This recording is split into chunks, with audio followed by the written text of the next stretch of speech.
estudo a carta do apóstolo Paulo a Timóteo. Então, como eu venho avisando a vocês, não deixem de trazer papel e caneta,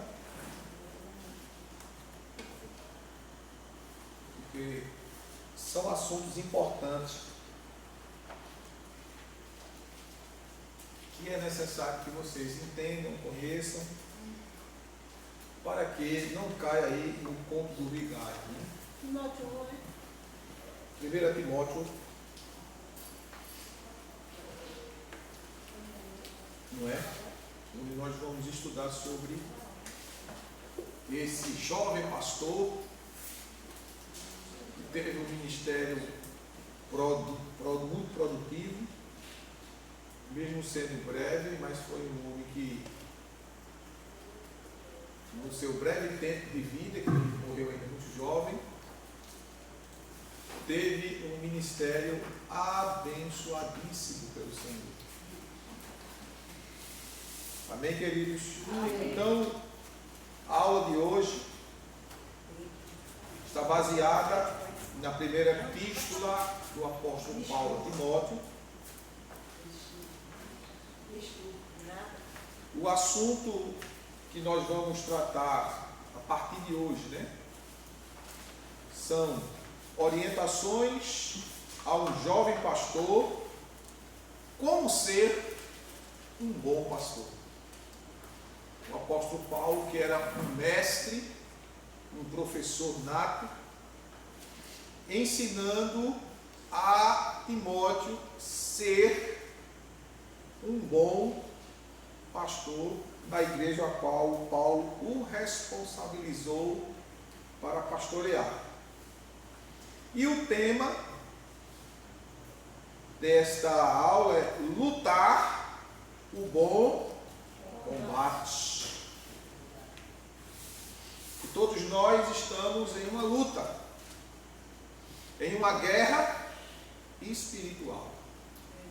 Nós precisamos lutar o bom combate dignamente,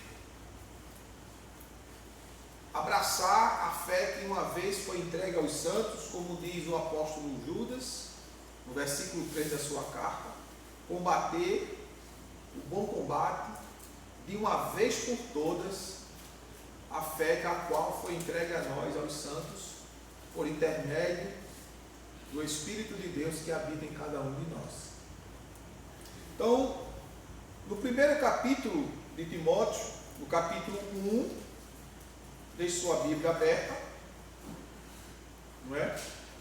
E acompanhe os textos que nós vamos ler, porque tudo que a gente falar tem que estar estritamente escrito na Escritura. Porque é essencial que vocês entendam, aprendam e coloquem isso em prática. Porque se vocês aprenderem de forma certa, nenhuma seita enganará vocês.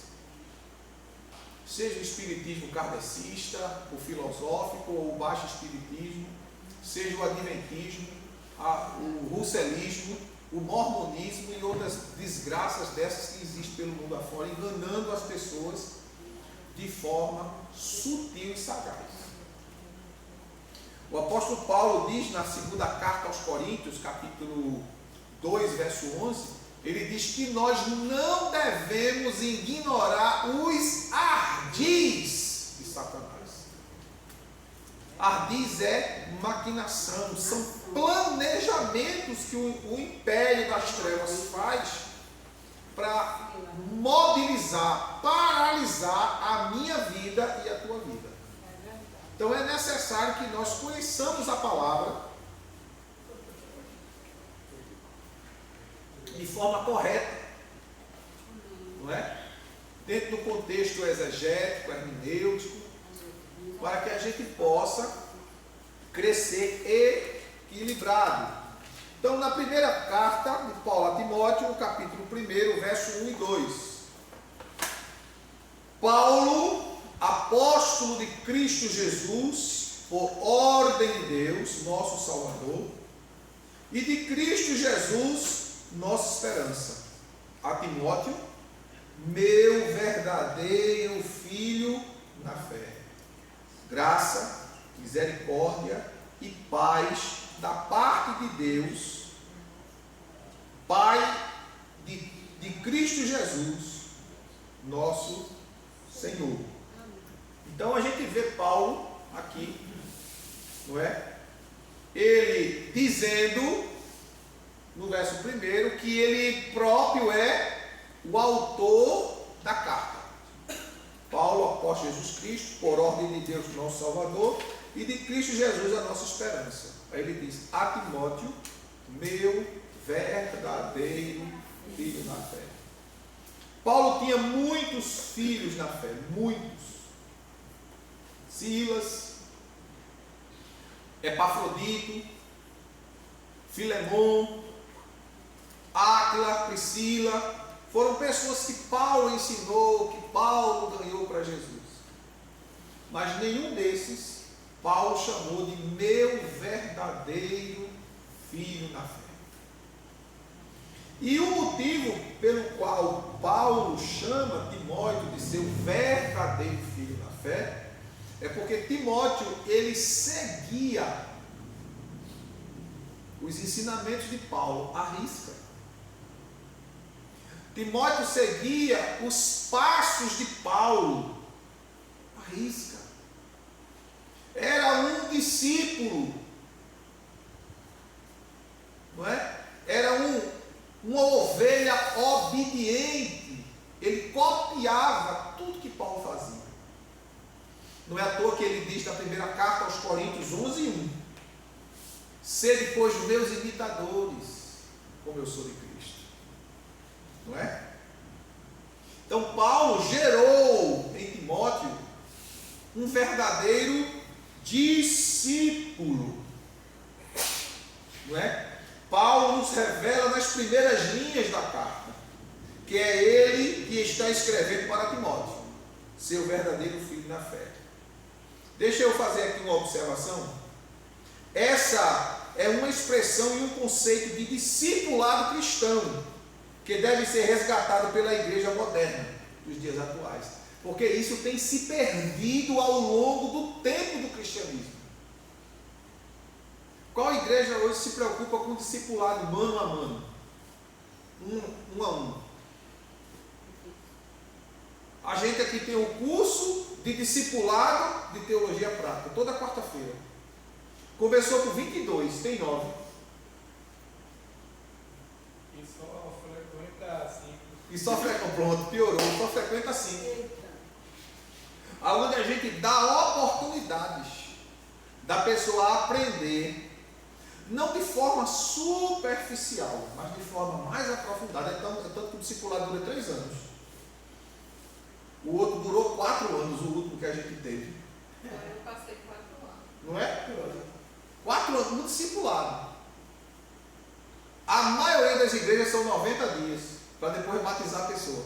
Estão mais preocupados em gerar número de membros do que discípulos de Cristo, seguidores de Cristo. Porque não adianta ter uma igreja lotada de pessoas e você perguntar o A, E, I, O, U da Bíblia e ele não saber nada. O que adianta? Não adianta, irmãos. Porque é a palavra de Deus, é através do discipulado que o nosso caráter ele é moldado. Jesus chamou 12 discípulos. Um era ladrão, outro era petista. Jesus curou ele, que foi o Zelote, né? Simão Zelote. Um era bravo demais, era o João. Era tão violento que disse: Senhor, vamos orar e pedir que caia fogo do céu e mate eles. Eu disse: João, de que espírito sois? Não é? E assim, Jesus chamou 12 discípulos, 12 pessoas completamente diferentes, para moldar o caráter deles. Como todos nós estamos aqui, nós não somos iguais, nós viemos a Cristo e somos defeituosos. Os nossos defeitos não saíram de nós, continuam em nós. Paulo orou ao Senhor dizendo: Senhor, tira de mim este espinho na carne. E eu orei 3 vezes e Deus disse: a minha graça te basta, porque o meu poder vai se aperfeiçoar na tua fraqueza. Ou seja, o defeito que tu tem, a dificuldade que tu tem, ela vai continuar em você. Você precisa se permitir ser moldado pelo Espírito Santo para desenvolver em você o caráter de Jesus. Porque todo dia o mau caratismo que é gerado pelo pecado na vida do homem bate na porta do teu coração. Mente. Dá uma olhadinha. Dá uma escapulida. Ninguém está vendo. O pastor não está vendo. A dirigente do ciclo de oração não está vendo. O professor da escola dominical não está vendo. Mas Jesus está vendo. Então, quando o caráter do ser humano, caso eu, você, nós, é moldado pelo Espírito Santo, nós adquirimos a personalidade de Cristo em nós. É o fruto do Espírito. E isso é desenvolvido, irmãos, através do discipulado, do ensino. Os que não querem receber a palavra, aceitar a palavra, acatar a palavra, ele não se tornará um discípulo. Ele se tornará um defunto no meio dos discípulos. E no tempo determinado, ele mesmo vai sair do meio dos discípulos, como Judas fez. O que o ensinamento de Jesus deu a João, a Pedro, a Tiago, a Bartolomeu, a Tadeu, ao Simão Zelote e a todos, deu a Judas. Os 11 absolveram. Judas foi trair Jesus e depois foi se suicidar. Por quê? Porque ele não absorveu a palavra. Porque a palavra de Deus, ela confronta.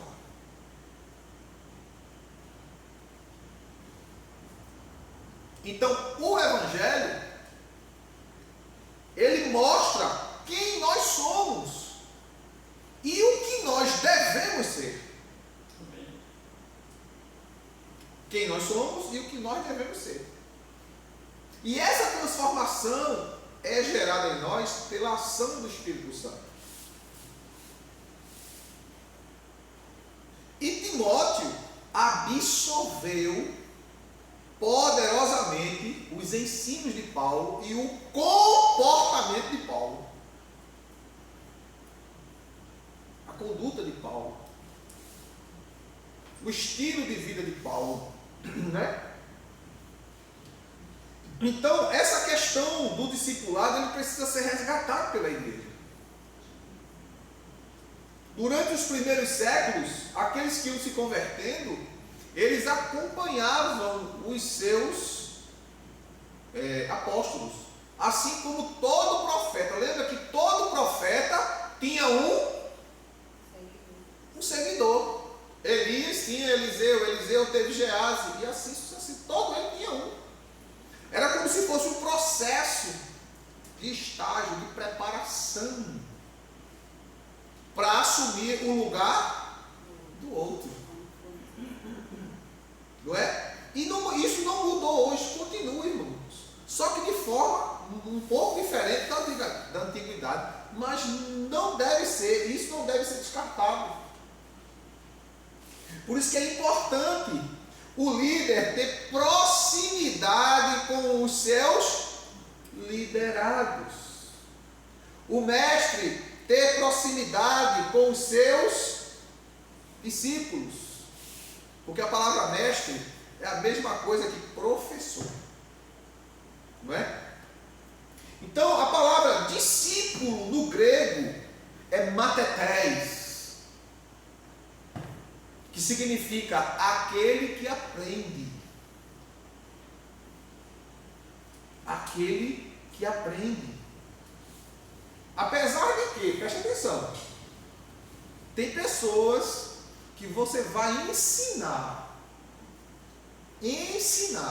repetir, reensinar, e ele não vai aprender.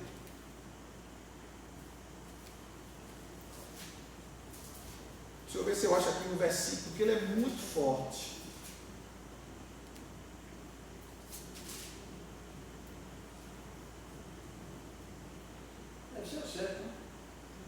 é aqui o Evangelho, o versículo. Mateus 5:7, diante do segmento da lei, não entender nem o que diz, nem o que afirma. Isso. Alguns, contudo, se desviaram desses princípios e se entregaram a discussões sem valor algum, intentando ser mestres da lei, quando não compreendem nem o que propalam, nem os assuntos sobre os quais fazem afirmações com tanta convicção. 1 Timóteo capítulo 1, verso 6 e 7. Porque tem pessoas que não querem aprender nada, ele não quer ouvir ninguém. Porque eles têm dificuldade de parar para escutar. Olha, deixa eu dizer uma coisa aqui a vocês. Só aprendi com a minha psicóloga. Uma das muitas que já tive, essa foi minha professora de faculdade. Professora Cecília, neta do saudoso pastor José Amaro. Ela disse assim para mim, isso numa aula de psicologia. Para mim não, disse para a classe toda, né? Quando você conversar com uma pessoa, ela fala e você escuta ela. E quando você vai falar, ela lhe interrompe, ela não tem interesse de lhe ouvir. Até falta de ética, né? Por que ela não tem interesse de ouvir? Porque enquanto você fala, ela está pensando no que vai lhe dizer, não está interessada em ouvir e compreender o que você está querendo passar. Então ela fica o tempo todo cortando o seu raciocínio para que o raciocínio, a ideia dela seja imposta. Ela não tem interesse em ouvir.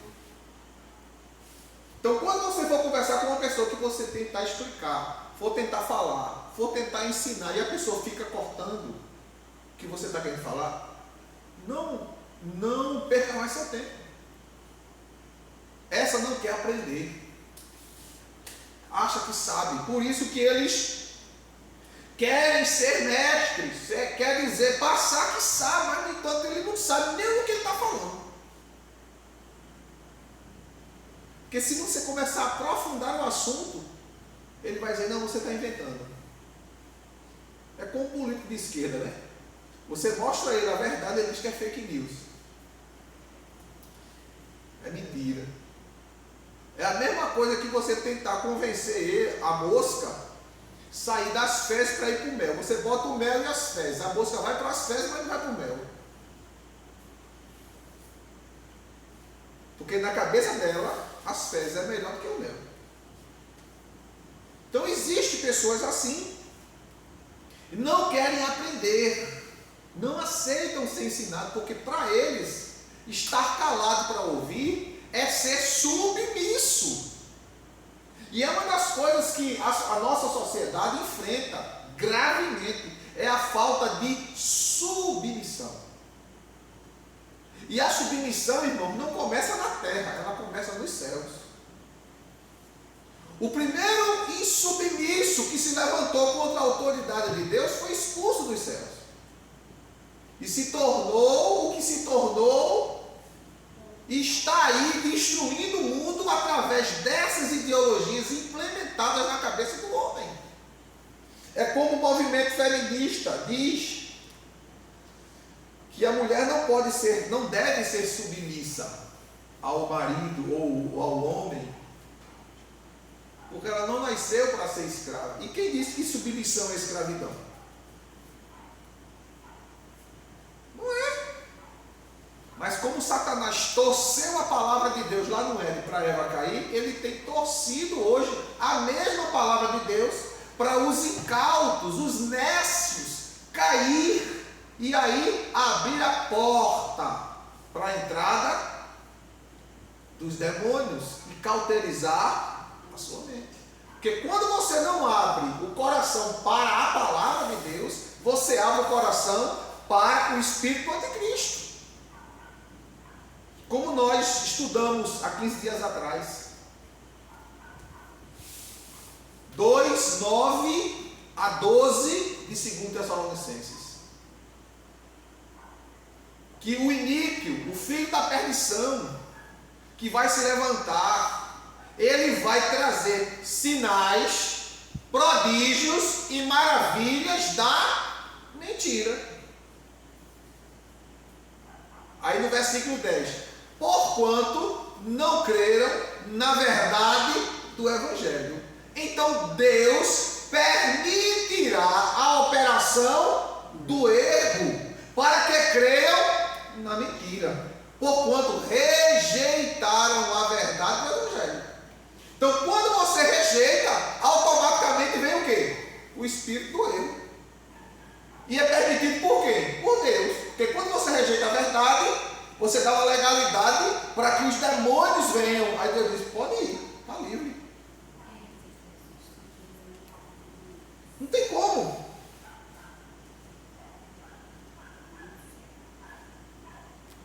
Então, discípulo, do grego, maquetés, aquele que aprende, que está atento a crescer. Ninguém se torna grande, vamos abrir uma aspas aqui, sem primeiro estar submisso a alguém.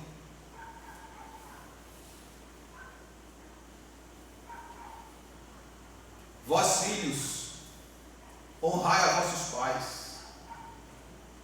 para que os teus dias se prolonguem sobre a terra e sejas bem sucedido. Honra é respeito, é submissão. Às vezes o pai está errado, a mãe está errada, aí você faz misericórdia, Senhor. Você às vezes tenta até com... mas não tem conversa, é a mente dela, é a capacidade dela. O que é que você tem de graça? Senhor, me dá graça. Eu não quero desonrar minha mãe nem meu pai. Não, me dá sabedoria. Porque eu não quero dividir a casa, a família. Eu não quero ser rebelde, mas eu quero viver a tua palavra. Não custa nada você ceder um pouco. O que você cede hoje aqui, lá na frente, Deus vai trazer muito sobre sua vida. Vai te honrar, vai te fazer próspero, vai fazer você crescer. Não é? Então, a palavra em português, no caso da nossa língua, a palavra em português vem do latim, discípulos, que quer dizer aluno. Do latim para a nossa língua portuguesa, a palavra discípulos não é discípulo singular. A tradução usa sempre essa pluralidade, sempre no plural. Discípulos quer dizer aluno. É o nome que se dá ao que recebe ensinos do mestre, do professor. E quando Paulo diz assim, discípulo amado, meu verdadeiro filho da fé, uma expressão que aparece somente no Evangelho de João. E tudo indica que se trata do próprio apóstolo. Que foi Jesus que chamou João de discípulo amado. Era o mais bravo, se tornou o mais manso. Foi o único que morreu de morte natural. Todos os outros foram martirizados. Só João morreu de velhice. Só João. O mais bravo ficou o mais manso. O sanguíneo, o alterado, ficou manso. Então, essa expressão discípulo amado, quando Paulo chama Timóteo, meu verdadeiro filho, ele está dizendo assim, meu discípulo amado, meu aluno preferido. Era o que Jesus estava dizendo para João. Deus tem filho preferido? Não. Mas Deus tem filho mais chegado que outros. Deus tem filho mais chegado que outros. 12 discípulos. Quantos Jesus chamou para o monte? No capítulo 17 de Mateus, Jesus chamou quantos? 3. 3, chamou 3. E por que não chamou os 12? Porque os 12 não tinham condições de estar. Mas os outros 3 tinham. Desses 3, Pedro, Tiago e João. O primeiro que morreu foi Tiago. Depois foi Pedro. E João não morreu. Ficou vivo para receber o Apocalipse. Aleluia. Então, quanto mais você se afina com Deus, mais dele você terá. Mas aí tem um detalhe, irmão. Tem um detalhe. Quanto tempo você dedica para estar com Jesus? Quanto tempo você dedica, né? No Evangelho de João, vamos ver o capítulo 13 do Evangelho de João, versículo 23 ao 30. João, capítulo 13, verso 23 ao 30. Enquanto isso, um deles, o discípulo a quem Jesus amava. Por que não diz dos outros? Veja que isso só é usado em relação a João. Estava onde? Reclinado no peito de Jesus. Simão Pedro fez alguns sinais a ele, como querendo dizer, pergunta quem ele se refere. Então aquele discípulo, reclinando-se sobre o peito de Jesus, perguntou-lhe: Senhor, quem é?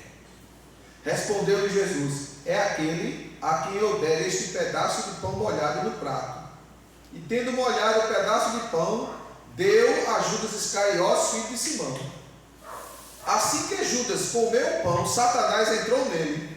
Então disse-lhe Jesus: o que tens para fazer, faze-o logo.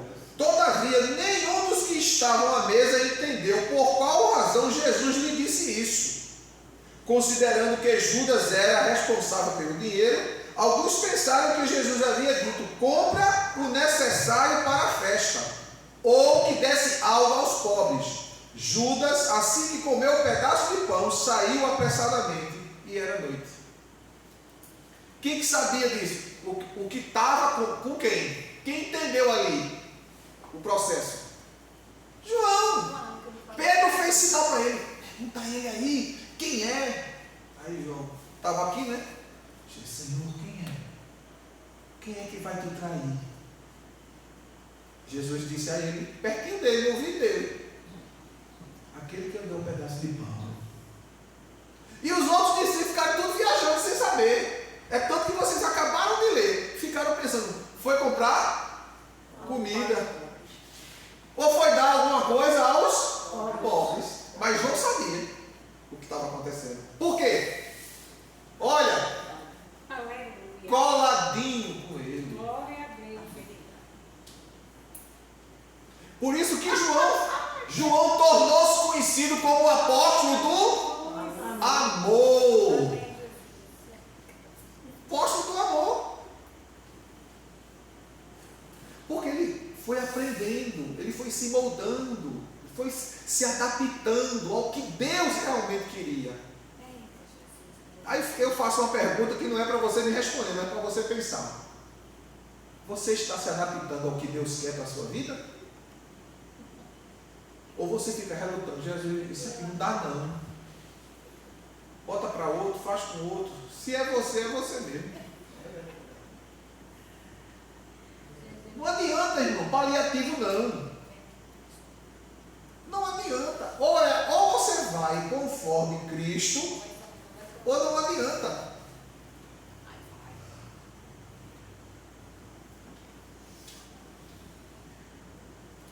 Capítulo 19 do Evangelho de João, o versículo 26 e 27.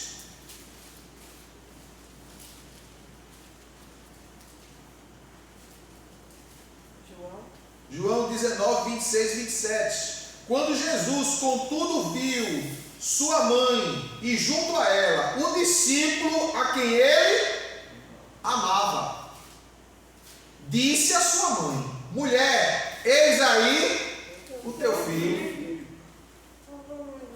Porque Jesus o amava tanto, irmãos, que o considerava mais do que um discípulo, um irmão íntimo, amigo mais próximo do que um irmão. Olha aí.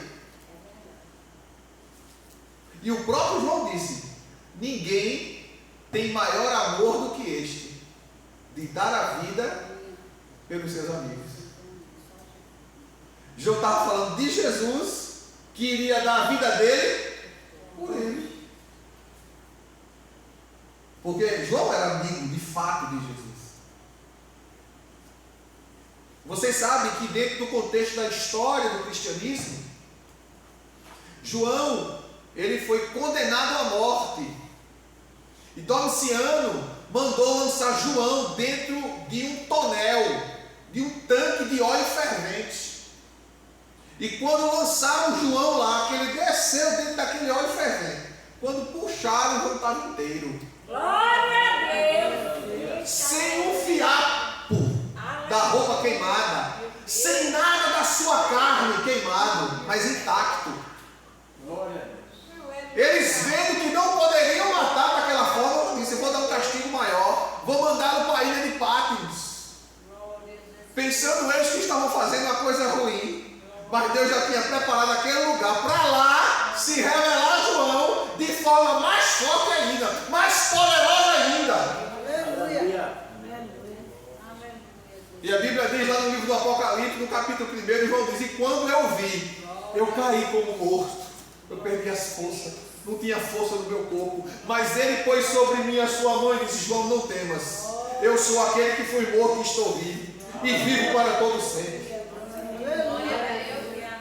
Escreve isto. Aí, João: sim, senhor. Agora imagine o estado da pessoa depois que vê Jesus em glória, para escrever alguma coisa.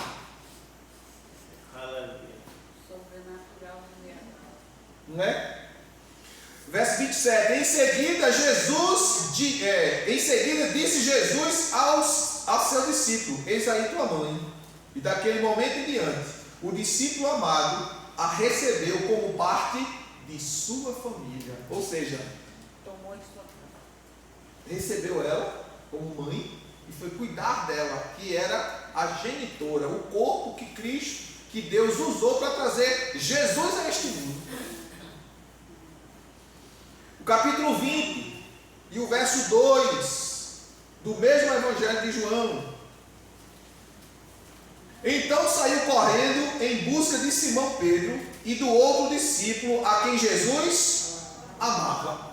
Mas não diz, quando ele, em busca do outro discípulo que Jesus amava, não colocou nem o nome, porque já se sabia que era João. E disse-lhe: eles tiraram o Senhor do sepulcro e não sabemos onde o colocaram. Capítulo 21, versículo 7 de João ainda. Diante disso, o discípulo a quem Jesus amava disse a Pedro: é o Senhor. Assim que Simão Pedro ouviu que era o Senhor, vestiu sua túnica, pois a havia tirado, e lançou-se ao mar. Versículo 20, no mesmo capítulo 21, versículo 20 até o 25. Pedro voltou-se e viu que o discípulo a quem Jesus amava, olha, novamente, os acompanhava. Este era o que estivera ao lado de Jesus durante a ceia e perguntaram: Senhor, quem irá te trair? Assim que Pedro o viu, perguntou a Jesus: Senhor, mas quanto a estes homens? Então Jesus lhe respondeu: se eu desejar que ele fique vivo até que eu volte, o que te importa? Entretanto, quanto a ti, segue-me. Por esse motivo, tornou-se conhecido entre os irmãos o rumor de que aquele discípulo não passaria pela morte. E não passou. Porque o sentido aqui de passar pela morte era ser assassinado, martirizado. E João não passou. João não foi assassinado. Tentaram, mas ele não deixou. Glória. É como muita gente tenta contra a minha vida, contra a tua vida, que tu não está nem sabendo, e Deus está dizendo não. Não toca, não pega, não põe a mão. É meu, é meu, é meu, é meu, é meu. Por esse motivo, tornou-se conhecido entre os irmãos o rumor de que aquele discípulo não passaria pela morte. Ora, Jesus não disse que ele não morreria. Olha agora.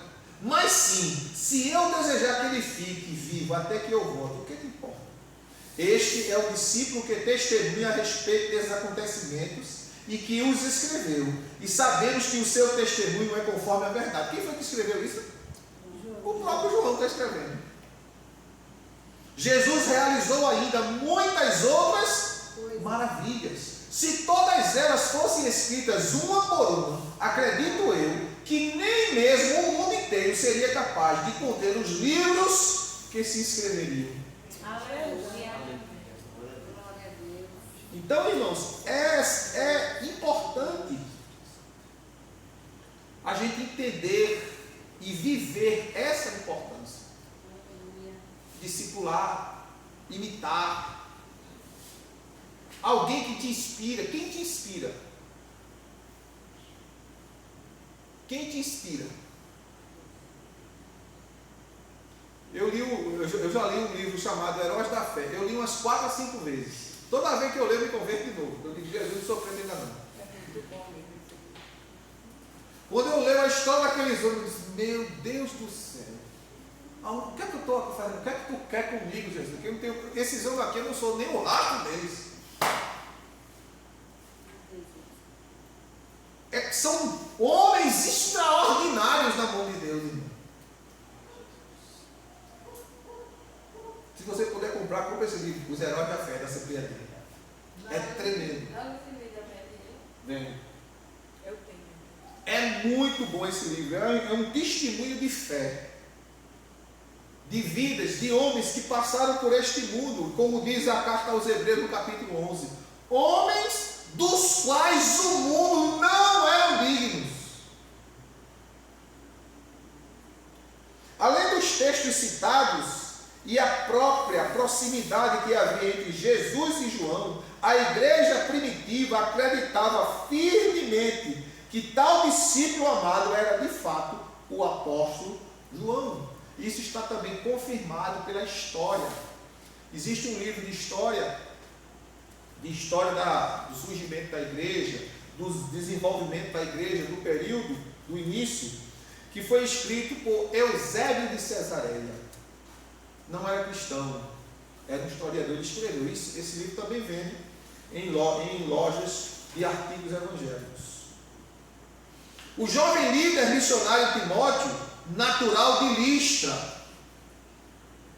Listra era um país naquela época. E hoje, esse país de Listra é conhecido como Turquia. Um país muçulmano, odeia cristãos, não é? Mas foi evangelizado por Paulo. E Timóteo deu grande suporte para isso. Era filho de pai grego e de uma piedosa mãe judia crente, chamada Eunice. Atos 16, vamos conferir. Atos 16.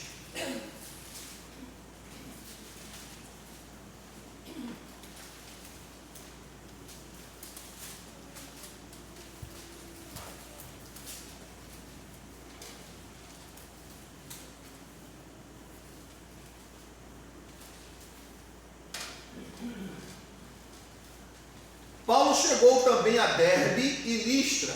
Listra é o que, irmão? É um país que hoje é a Turquia. Não é? Paulo chegou também a Derbe e Listra e vivia ali um discípulo chamado filho de uma judia crente, sendo seu pai grego. Olha aí. Os irmãos de Listra e Icônio davam bom testemunho dele. Os irmãos falavam bem dele.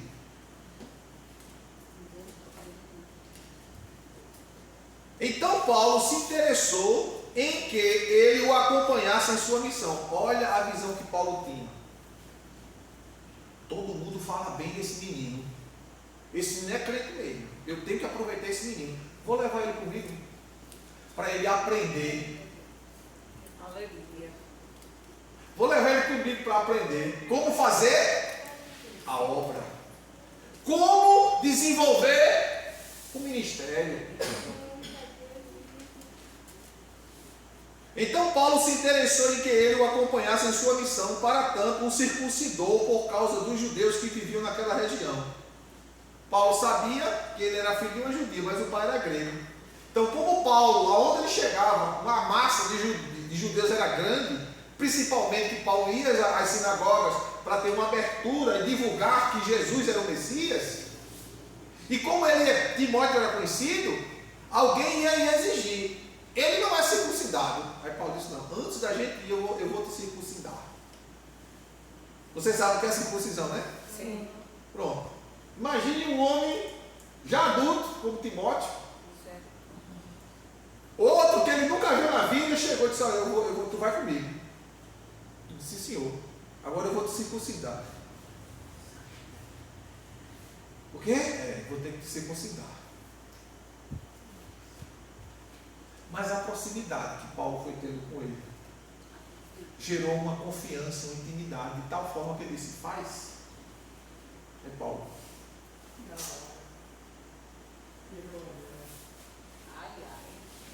Ui.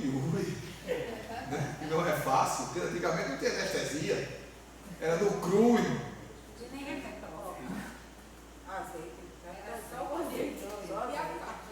Vinho, lavava com vinho, botava azeite. Não é? Era o remédio daquela época. Era o betiolato da época. Continuando, vamos lá. À medida em que passavam pelas cidades, transmitiam as decisões tomadas pelos apóstolos e presbíteros em Jerusalém, a fim de que passassem a ser obedecidas. Assim as igrejas eram edificadas na fé e cresciam em número dia após dia. Timóteo foi logo. Paulo, fica de olho, Timóteo. Observa, Timóteo. Aprende, Timóteo. Vê como é, Timóteo. Vê como tem que se fazer, Timóteo. Vê como é o desenvolvimento do trabalho, Timóteo. E assim, Timóteo foi crescendo na graça e no conhecimento aos pés de um excelente professor que era o apóstolo Paulo. Desde os seus primeiros dias, Timóteo havia sido instruído sobre a lei e os profetas. Bora ver se é verdade? Vamos voltar lá para Timóteo. 2 Timóteo. A gente vai ler 2 Timóteo,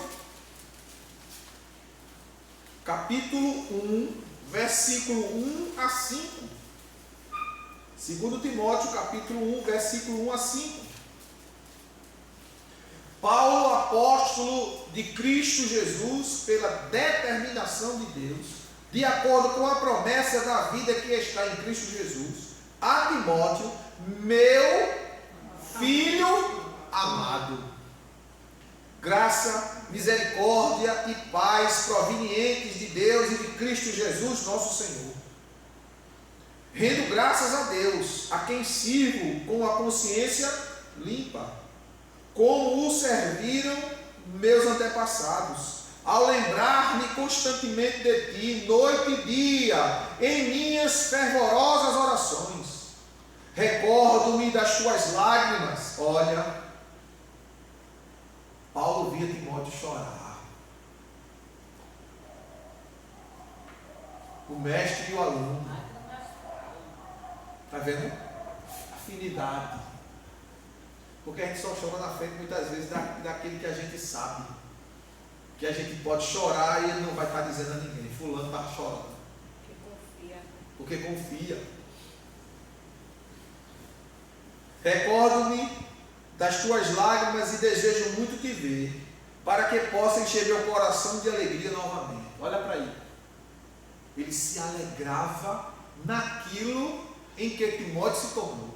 Aleluia. Desejo ver, para sentir alegria novamente, em poder contemplar tua face.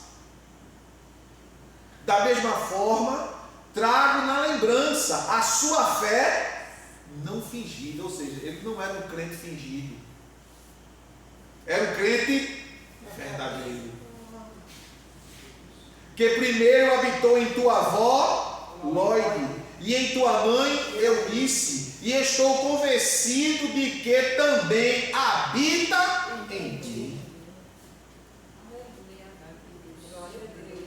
Capítulo 3 do 2 Timóteo, versículo 10 ao versículo 15.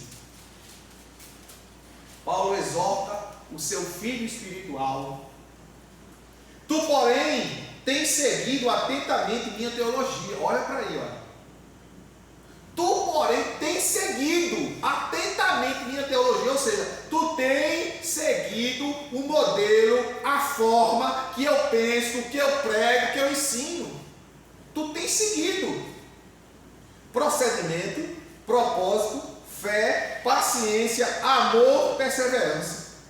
Observando minhas perseguições e aflições, que sofri em Antioquia, Icônio e Listra. Quantas perseguições suportei, contudo, de todas o Senhor me livrou. Amém. De fato, todas as pessoas que almejam viver piedosamente em Cristo Jesus serão perseguidas. Todavia, os perversos e impostores andarão de mal a pior, enganando e sendo enganados. Tu, olha, novamente, Paulo dizendo aí, tu, no entanto, permanece no ensino que recebeste, e sobre o qual tens plena convicção, sabendo perfeitamente de quem o tem aprendido. Paulo lembrando ele, tu aprendesse comigo, lembra que eu te ensinei, lembra com quem tu aprendeu, porque desde a infância tu sabes as sagradas letras que têm o poder de fazer-te sábio para a salvação, por intermédio da fé em Cristo Jesus. Timóteo era crente quando Paulo conheceu ele, era, mas Timóteo precisava crescer, Timóteo precisava progredir na sua vida espiritual, e Paulo viu nele o desejo de crescer. Isso também acontece hoje, irmãos. O pastor ama todas as... O pastor, estou falando de pastor, não estou falando de bandido não. Pastor de verdade. Ele ama as suas ovelhas. E tem ovelha que se aproxima, é próxima do pastor. E tem ovelha que diz assim, termina para ela vem só ouvir o culto, terminou o culto, ela vai-se embora, não fala nem com o vizinho do banco, quanto mais com o pastor. Não é? Aí, quando aquela ovelha é interessada, porque o pastor tem que se interessar pela ovelha, e a ovelha perceber e dizer, eu quero mais. Eu quero buscar mais, eu quero aprender mais. O pastor não sabe de tudo, mas ele vai falar com quem sabe de tudo para dar para ele, para poder alimentar a igreja, porque ele é o dispenseiro da graça. Amém. A igreja. E ele estava dizendo, tu, no entanto, permanece no que recebeste, e sobre o qual tens plena convicção, sabendo perfeitamente de quem o tem aprendido.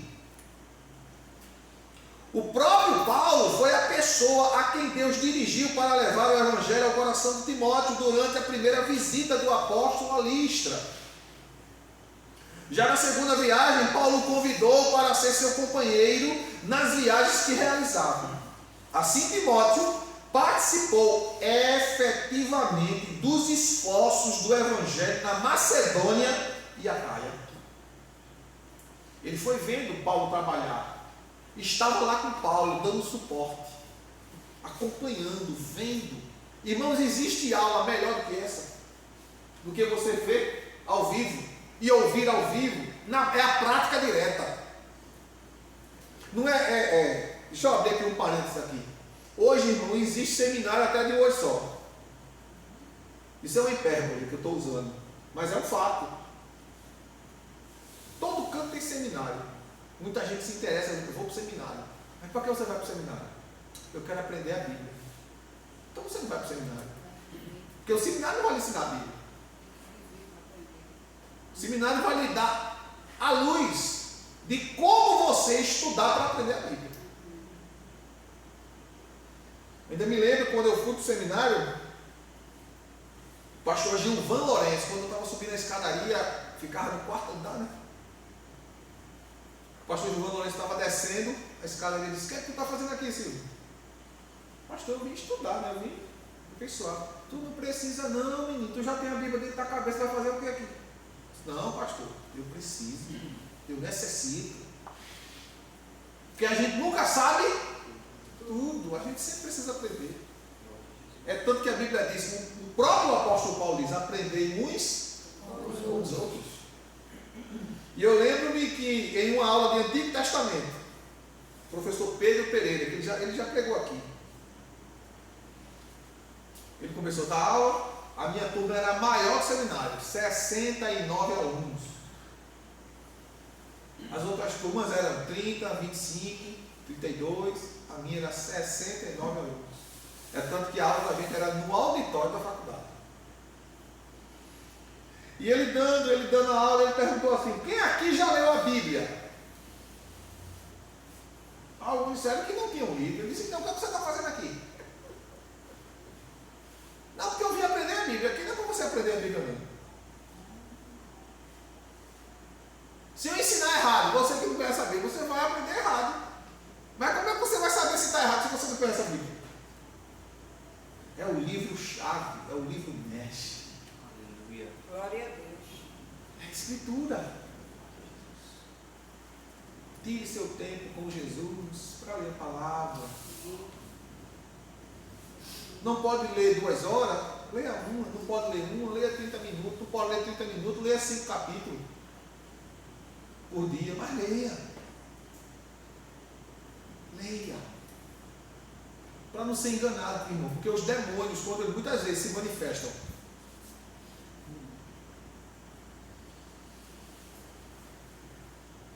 quando ele confronta o crente, ele usa a Bíblia. Lembra quando Jesus foi tentado no deserto? Não está escrito que aos seus anjos dará ordem a teu respeito? Jesus disse: mas está escrito: não tentarás o Senhor teu Deus. Ele citou o Salmo 91. Exatamente. O maligno citou o Salmo 91 para ele. Então o inimigo conhece a Bíblia.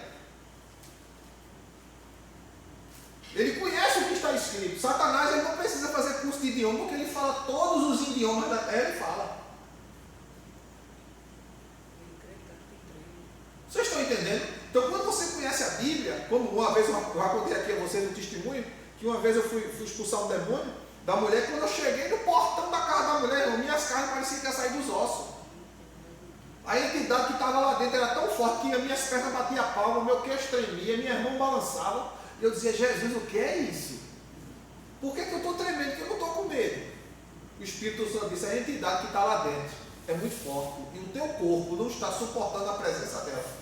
E eu não tinha nem entrado lá dentro, eu estava no portão. Aí o demônio gritou lá de dentro: você é muito fraco. Aí eu gritei de volta: quem está comigo é forte.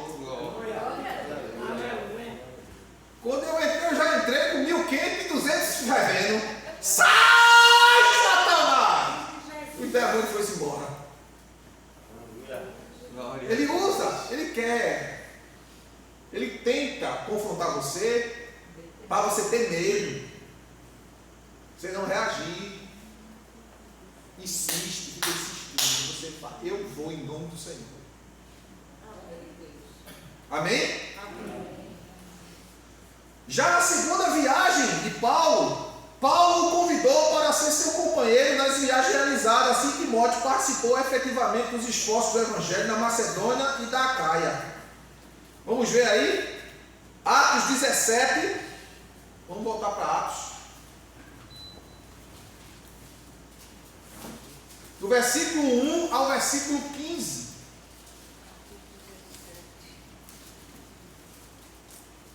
E tendo passado por Anfípolis e Apolônia, chegaram a Tessalônica, onde havia uma sinagoga judaica. Como faziam habitualmente, Paulo foi à sinagoga e por 3 sábados argumentou com aquele grupo de pessoas com base nas Escrituras, explicando e comprovando que se fez necessário que o Cristo padecesse e ressuscitasse dentre os mortos, e proclamava: este Jesus que vos anuncio é o Messias.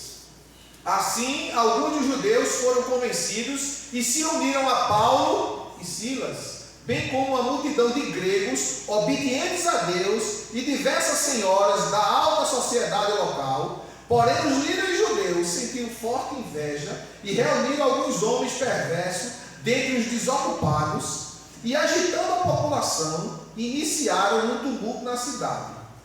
Invadiram a casa de Jason em busca de Paulo e Silas com o objetivo de arrastá-los para o centro do ajuntamento da multidão. Todavia, não os encontrando, agarraram Jason e alguns outros irmãos e os entregaram aos governantes da cidade, exclamando: estes que têm causado alvoroço em todo o mundo agora chegaram também aqui. E Jason os hospedou em sua casa. Todos eles estão agindo contra os decretos de César, proclamando que existe outro rei chamado Jesus. Ao ouvir tal denúncia, toda a multidão e os governantes da cidade ficaram apreensivos. Apesar disso, libertaram Jason e os demais irmãos após o pagamento de fiança estipulada.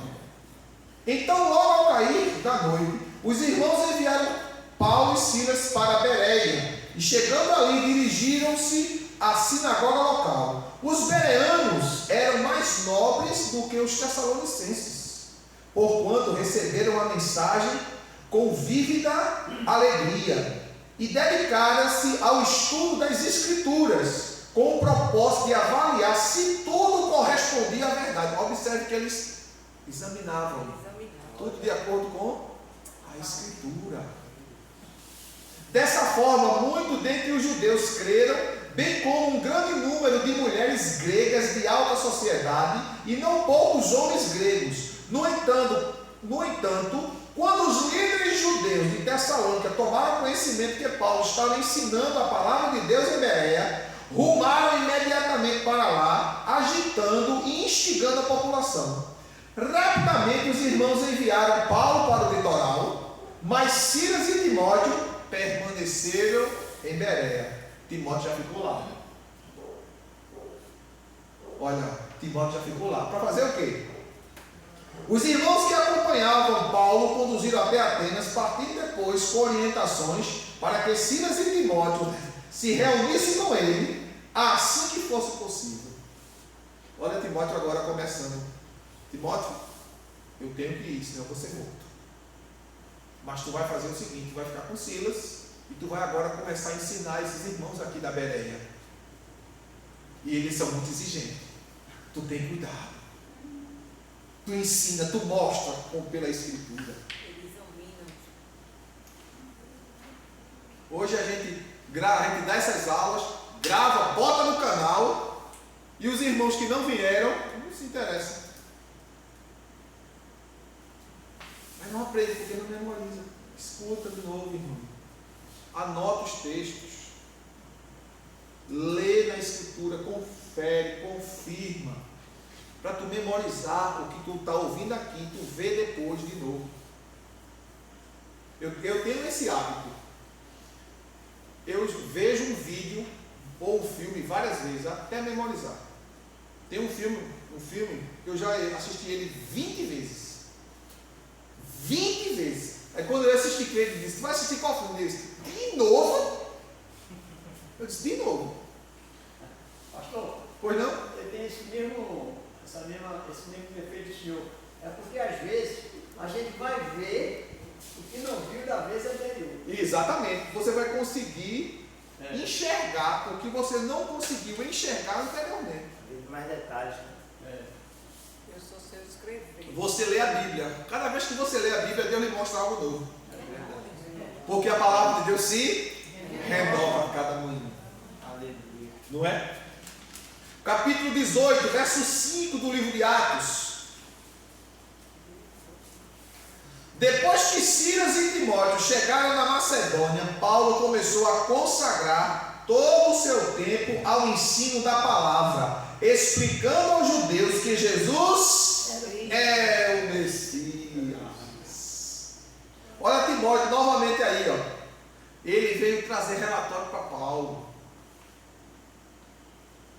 Veio contar para Paulo como se desenvolveu, como progrediu o trabalho ali em Tessalônica. E aí, ele vê o interesse de Paulo, a dedicação de Paulo ao ensino. Irmãos, isso que nós estamos fazendo aqui, não é só para preencher os dias da semana, não. Porque a gente precisa fazer culto na igreja. Não. Não é para preencher a semana com atividades religiosas, vamos dizer assim, para que os irmãos estejam mais na igreja. Não. Isso aqui que vocês estão ouvindo é uma aula de teologia prática.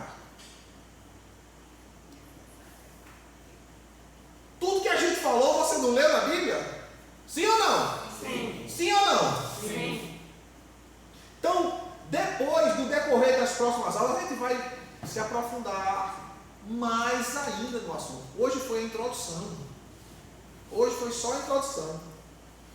O carinho e o respeito de Paulo por Timóteo era tão expressivo que o apóstolo fez questão de mencionar o querido companheiro de missões como co-remetente em 6 de suas epístolas canônicas. Ou seja, 6 cartas, 6 epístolas escritas por Paulo, das 14 que ele escreveu, em 6 ele menciona Timóteo como co-escritor junto com ele. Afinidade, participação da vida. Entenda, irmãos. Hoje, a maioria das denominações consagra alguém ao ministério quando o cara prega muito. O cara prega, esse cara tem chamado para pastor. Diz logo assim: pregador não significa que tem chamado para pastor. Sabia disso? Pastor não cuida do pregador, não é? Pois é. Por isso que a Bíblia diz que ele mesmo deu uns para apóstolos, evangelistas, profetas, mestres, não é? Porque aí ele diz no capítulo 4, verso 11 e 12, Filipenses: querendo Deus o aperfeiçoamento do corpo. E por último ele diz pastores, porque o evangelista ganha, mas quem cuida é o pastor. O profeta profetiza, adverte, chama atenção, mas quem cuida é o pastor. O mestre ensina, mas quem cuida é o pastor. Glória a Deus, já salvou o pastor para cuidar de tanta Vocês estão entendendo o contexto? Aí alguém vê uma pessoa que prega muito, esse cara tem chamado para pastor. Não, não é assim não que funciona não. Isso funciona em algumas denominações por aí. Que eu não vou citar nomes por uma questão ética. Pregou, consagra pastor. Mas o mesmo Paulo diz a Timóteo: o que tu aprendeu de mim, confia a homens fiéis. Ó, pastor, mas o pregador não pode ser fiel? Não pode. Pode acontecer de um bom pregador ser um fiel. Mas nem sempre todo fiel é um pregador.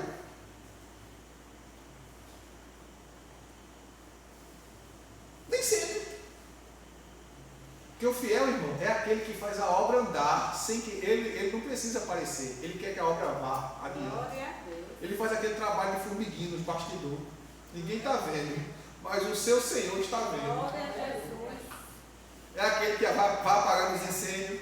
Eita, Deus. Né? Porque o que tem de incêndio às vezes nas igrejas, que a gente hoje tem que evangelizar os crentes. Porque Satanás sempre se infiltrado no meio das igrejas, colocando um crente contra o outro.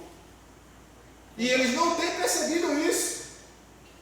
Uma igreja só cresce bem, só cresce equilibrada, só cresce ajustada, ela só prospera quando os seus membros são unidos no amor de Cristo. Não é na boca, é de fato. Aí essa igreja cresce equilibrada, estabilizada, com saúde espiritual. Então Paulo faz menção de Timóteo em 6 de suas epístolas: 2 Coríntios, Filipenses, Colossenses, 1 e 2 Tessalonicenses e Filemão. Timóteo, ele não chegou a ser reconhecido como apóstolo, mas destacou-se como missionário e líder cristão, altamente respeitado por toda a igreja de sua época. Amém, queridos? Amém. Que Deus nos abençoe em Cristo Jesus, nosso Salvador, e que vocês sejam aplicados à leitura, à oração, à busca do conhecimento. E aqueles que ainda não se inscreveram no canal para assistir às aulas, se inscreva. Vá lá, fique lá ruminando a palavra. Você entra no YouTube, se inscreve lá, Pastor Silvio Vieira, clica com o dedinho em cima da palavra inscrever-se, vai aparecer o sininho. Você toca no sininho, vai aparecer 4 opções, aí você toca na opção todas, onde todos os vídeos que for feito vai diretamente para o seu celular. Amém? Amém. Deus continue nos abençoando em nome de Jesus. Amém. Até a próxima terça, se Deus assim me permitir, se Ele me deixar vivo. Se Ele não voltar, com a sua graça, nós estaremos aqui de volta para darmos continuidade a esta aula.